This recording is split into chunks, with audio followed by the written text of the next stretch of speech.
Assalamualaikum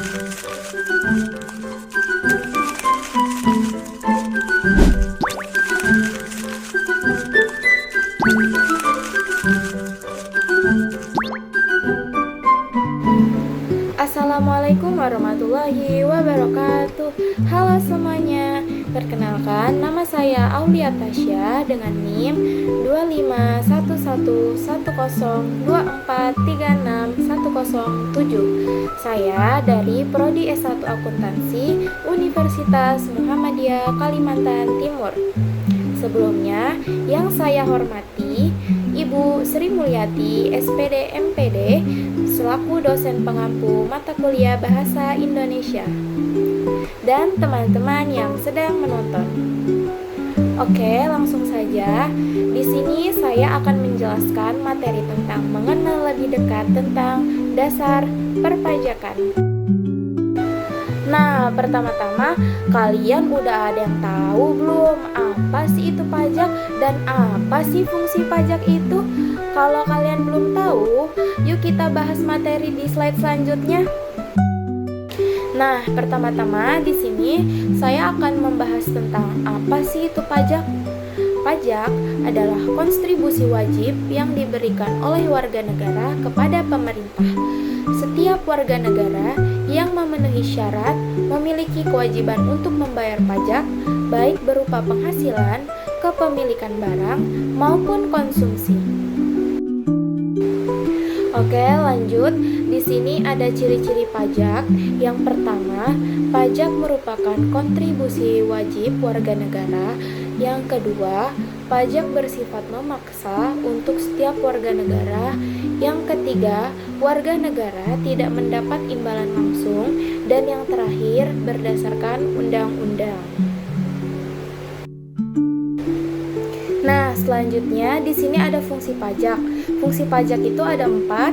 Yang pertama ada fungsi anggaran, yaitu sebagai sumber pendapatan negara untuk membiayai kebutuhan negara seperti gaji pegawai, pembangunan, dan fasilitas umum.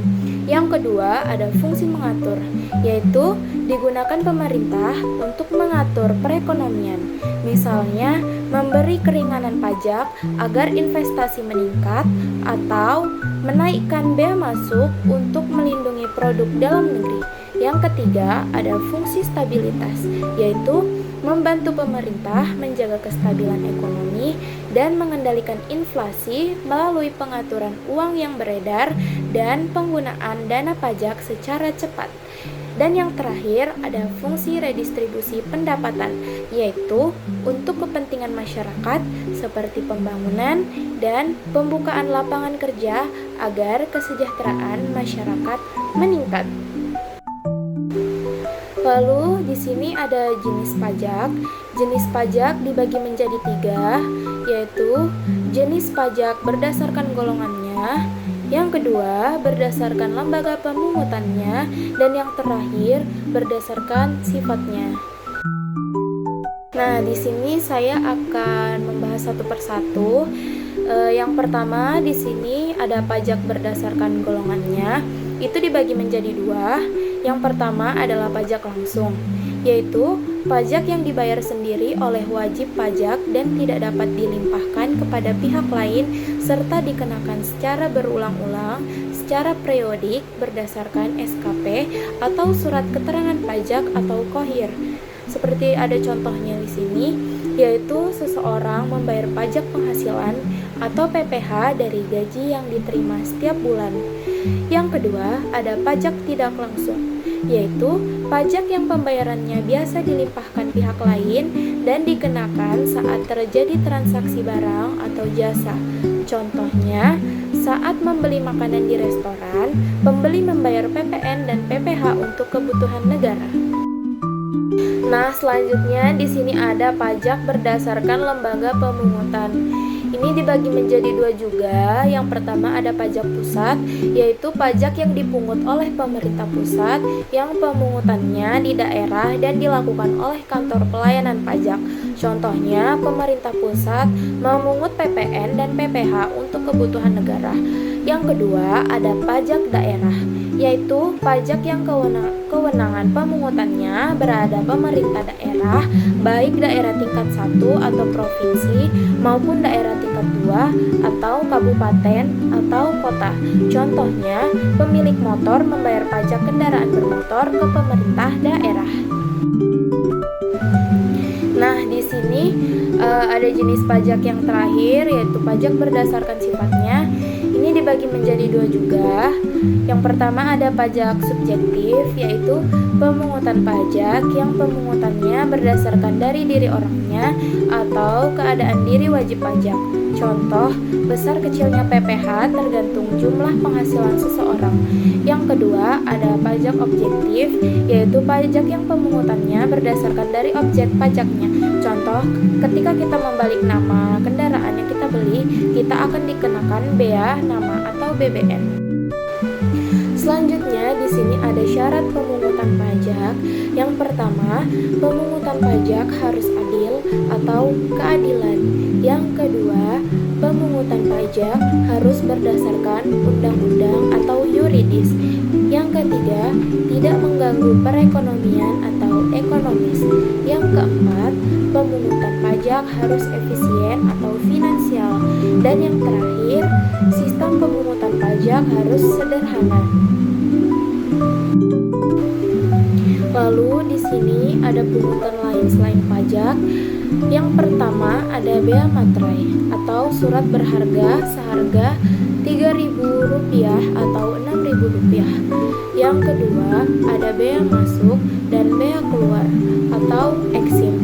Yang ketiga ada cukai atau pungutan atas barang larangan seperti rokok, minuman keras, dan lain-lain. Yang keempat ada retribusi atau pajak daerah. Yang kelima ada iuran pungutan lain yang sah atau legal berupa sumbangan wajib atau lokal. Oke, di sini ada sistem pemungutan pajak Indonesia dibagi menjadi 3. Yang pertama self-assessment system, yaitu pada sistem ini wajib pajak diberi kepercayaan untuk menghitung, membayar, dan melaporkan sendiri pajaknya kepada negara. Pemerintah hanya melakukan pengawasan. Yang kedua ada official assessment system, yaitu pada sistem ini besarnya pajak ditentukan langsung oleh pemerintah atau petugas pajak. Wajib pajak tinggal membayar sesuai ketepatan yang diberikan. Dan yang terakhir ada withholding system, yaitu pada sistem ini pihak ketiga diberi wewenang untuk memotong atau memungut pajak dari wajib pajak lalu menyetorkannya kepada negara. Baik, selanjutnya di sini ada dampak tidak membayar pajak dan kewajiban wajib pajak. Dampak tidak membayar pajak yaitu dapat menyebabkan denda atau sanksi hukum, mengurangi pendapatan negara, serta menghambat pembangunan dan layanan publik bagi masyarakat. Dan yang kedua ada kewajiban wajib pajak. Setiap wajib pajak harus mendaftarkan diri, membayar pajak tepat waktu, serta melaporkan pajaknya dengan jujur sesuai aturan yang berlaku. Hal ini penting agar kewajiban kepada negara dapat terpenuhi dengan baik. Baik, dan yang terakhir di sini saya akan memberikan kesimpulannya. Jadi, pajak merupakan kewajiban warga negara yang memiliki peran penting dalam membiayai pembangunan dan kebutuhan negara. Melalui pajak, pemerintah dapat menyediakan fasilitas umum, meningkatkan pelayanan masyarakat, serta menjaga kestabilan ekonomi. Oleh karena itu, setiap wajib pajak harus memenuhi kewajibannya dengan jujur dan tepat waktu demi kesejahteraan bersama. Baik, sekian presentasi dari saya. Jika ada salah kata dan kurang mohon dimaafkan. Wassalamualaikum warahmatullahi wabarakatuh.